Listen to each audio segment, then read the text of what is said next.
Okay, part 4 of Population Wars. It's been like a week since I last filmed the last video. However, I watched the last one, so I have a refresher on what happened. Basically, red team is I believe it's the 5th through 20th largest population, and blue team is 1 through 5. And then everyone else was wiped out. They were the pink team. However, the pink team is now a non-aligned Brazilian state.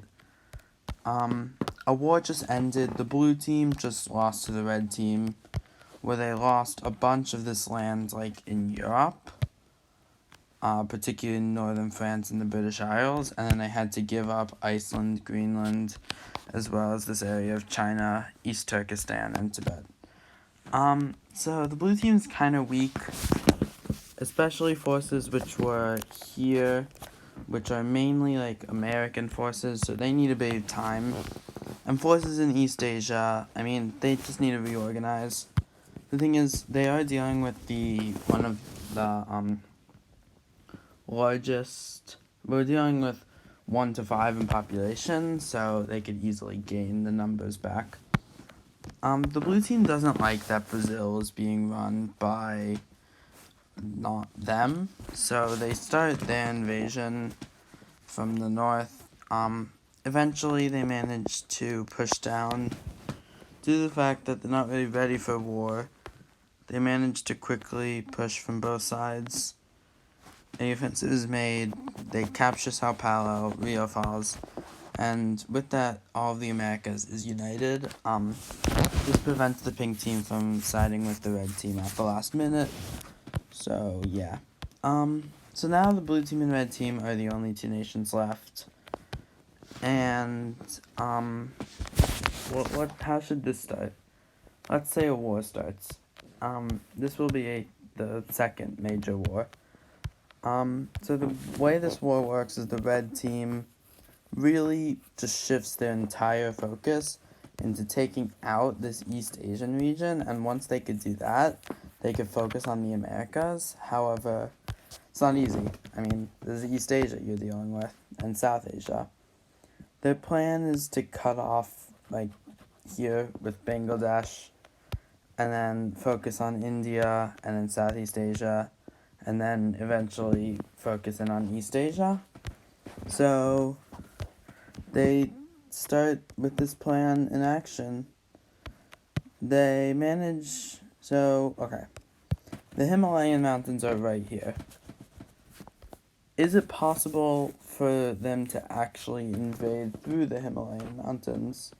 No, probably not. So we need to ignore them. I'm sorry, but there's literally nothing we could do. Forces from the red team, which are stationed in East Turkestan, managed to take over Nepal, Bhutan, and Sikkim. And now they start their push into Bangladesh. First of all, Pakistani forces take over Punjab, meeting the front with, and Kashmir, meeting the front with Nepal. They also take over Gujarat and start pushing down the coast. They take Mumbai. Is this realistic? Would India really be following this easily? No, probably not. However, eventually they do manage to surround India. They captured Dhaka, and then India falls. Is that realistic? No. Do I care? No. East Asia, the blue team's severely weakened, and the Americas aren't really able to help out the East Asian forces now, due to the fact that they're weakened and they have to defend their own border. However, these northern Canadian islands, including some pretty large ones, actually do fall to the red team, as this is a war technically being fought on two fronts. This is big because it proves that the red team could land on mainland Canada if they wanted to, and that would not be good. So it forces the blue team to send some troops up here. Yeah, so the blue team does that. They send some troops that would have been going to East Asia up to northern Canada, and they do manage to prevent an invasion of the mainland. India surrenders, and now we focus on the invasion of, what's it called? Are we in Asia? I don't really know, whatever. Southeast Asia, I tried to do a zoom in, but I guess we'll just not. Myanmar. So Red Team forces now, a strong front line is set up like right here in India. And then along this border, it's very non-defended. Russian forces, however, managed to take over the Kuril Islands, threatening the northern Japanese island. However, they don't take it. They make a landing in Antarctica, which easily falls with the fall of the South Pole. This means an invasion of South America would be much, much easier. And that forces a few troops from the northern Canadian border to actually be stationed down here. However, it should be pretty easy to propel an invasion, as not many forces are in Antarctica. In a surprise move, Russia actually scraps the East Asian plan and makes a landing in Alaska. They take over a few cities like Nome, and even push up north, capturing Barrow and Fairbanks, until eventually surrounding Anchorage, which causes the city to fall. Just like that, a landing is then made by the Red Team into mainland Canada, and all of this region falls. However, a peace deal is established between these two sides, but neither side really trusts each other. The Red Team now has a strong foothold in the Americas. That's great. So the forces in India, they've managed to rearrange. Forces in Africa have started leaving this northern area and started moving towards India, and they begin a large invasion. Forces in India push into Myanmar. They push into Myanmar, which falls pretty easily. Yangon, I don't care if it's not the capital, but it's the largest city, the most important, so it falls, causing the rest of the country to fall. A naval landing is actually made right here, cutting off, I don't really know. And then an invasion from both sides takes over Thailand, until eventually we're left with just Vietnam, Cambodia, and Laos, so Indochina.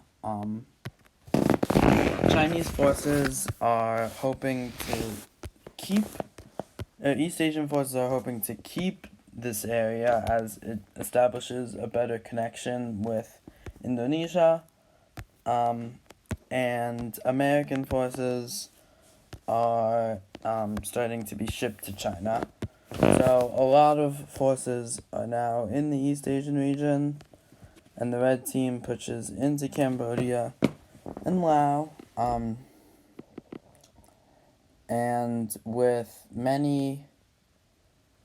then Vietnam eventually falls. This is very bad for China, as they sent a bunch of troops. However, they eventually did lose. But the blue team could still be connected through the Philippines. However, not if it gets invaded, which is a concern, I guess. Not really, though. The only real concern would be, I don't really know. So now with East Asian forces somewhat isolated, many forces from the Americas are leaving, and pushing into, they're landing in Japan, which allows, and in the Koreas, in China. So China is able to retake this area as well as Mongolia. So they retake all of their former territory. Plus Mongolia, so that's pretty big. It just makes it wider. Hopefully they could. However, this is pretty useless as they really want to be able to wipe something out. And this forces a ton of their troops to be in this area. Now, this isn't great, as it means they could easily be cut off. And both sides take advantage of this very quickly. Russian forces push into Mongolia, quickly capturing Ulaanbaatar, while forces down south push into the south.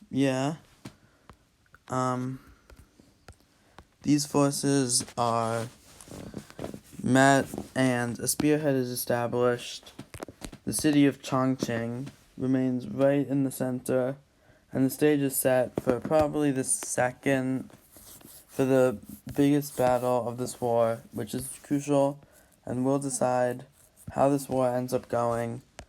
The battle of I forgot what that area Chongqing is in is called, but that, like, basin, I guess, with Chongqing, Chengdu, Nanchang, I'm just listing cities, Zigong, Lashan, Mianying, all these cities. The battle of that area has begun.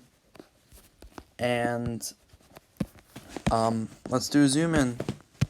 The zoom in will be done. We'll just visual. Oh my god, this is so annoying. Bro. Okay. We'll visualize it right here. New York, yes, I don't care.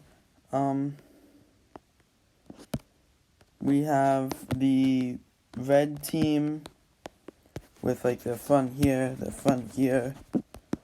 and then the spearhead is being established, We have this basin, which the blue team controls. Blue team controls all this over here, as well as all this over here. This way is west. Great. Battle of Chongqing, or slash the area that I don't really know. So red team forces hoping to quickly take over the city before blue team forces from this area from the east managed to arrive, or from the west managed to arrive. They hope to quickly cut off. I'm just gonna mark the city of Chongqing as right, like, here. And no, that's not where it is. It's right here. Red team forces, push down here. They push towards the east, actually, in hopes of cutting off, they push actually a bit east in hopes of cutting off supply lines to the city, and it actually goes rather successfully. However, they're eventually stopped, due to some hilly terrain. By the way, that's the city of Chongqing, and then the entire basin that it's in is, like, this. So, yeah. With supplies being definitely cut off, force in here actually focuses on the west, which is actually where most of its supplies are coming from. It focuses on the east, and they're looking to invade. However, they hope to capture the city of Wuhan, as that's right here. As if they could capture that, they could possibly cross the Yangtze River, and then kind of, like, or maybe not cross the Yangtze, but definitely be big and important. So they start pushing towards Wuhan. Many forces are now in Wuhan, and once again the stage is set for another Battle of Wuhan. This time, however, with many blue team forces taking advantage of this being a true spearhead, they managed to quickly encircle them, causing millions, this isn't an exaggeration, millions of troops to be encircled by tens of millions of troops on the blue team, as that is China and I guess Indian forces which have fled. So this is a big amount of forces being surrounded, and eventually they are circled in a pond. There's not really much they could do. Millions of forces in a tiny area near the city of Jingfan, which apparently has 6 million people that I've never heard of. The city eventually falls back under blue team control, leaving the northern front to be very vulnerable, causing the total collapse of the red team there. However, the southern front has been seeing some successes, and right before they were about to unite with the northern front, they managed to get cut off. However, they are much better. They probably just have better generals, I guess. And they're actually on the borders of the city of Chengdu. I think it's pronounced Chengdu, I don't know. And they actually managed to break into the basin, capturing the city of Minyang. This is big, as now it's mainly flat until they reach Chongqing. So, the blue team hopes that, the red team hopes that they have the ability to capture the city of Chengdu. And then it's pretty smooth sailing until then. So the Battle of Chengdu ensues. The red team pushes north from both sides, actually.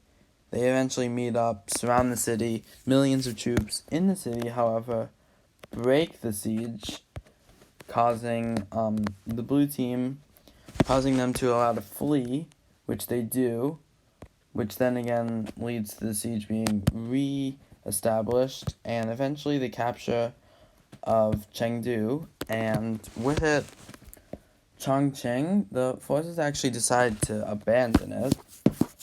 So many forces in this area. So this is being occupied, and the southern force basically just successfully captured the basin alone, which is home to a lot of people, by the way. Loyal Chinese people as well. And the front in the north is, however, is unable to do anything. And they've actually completely collapsed, meaning forces here are still able to flee, which they do. However, millions are trapped by the time the red team manages to recapture the city of Ulaanbaatar. And just like that,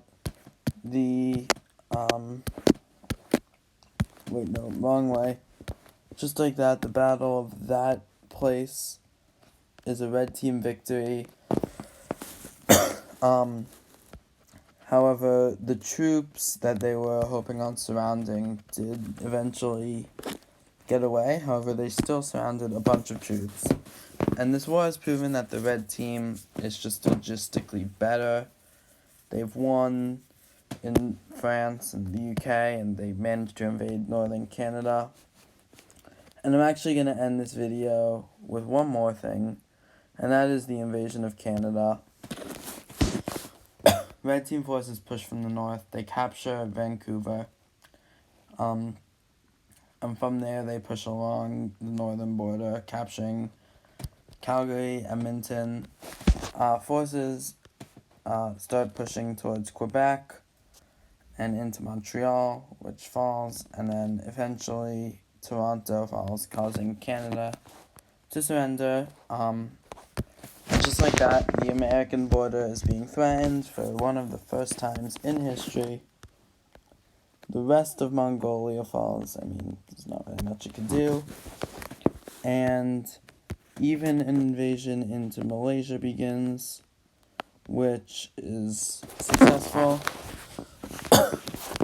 And the city of Singapore eventually also falls, leaving the blue team once again severely weakened. However, we will see how this affects us in the next episode. Yeah.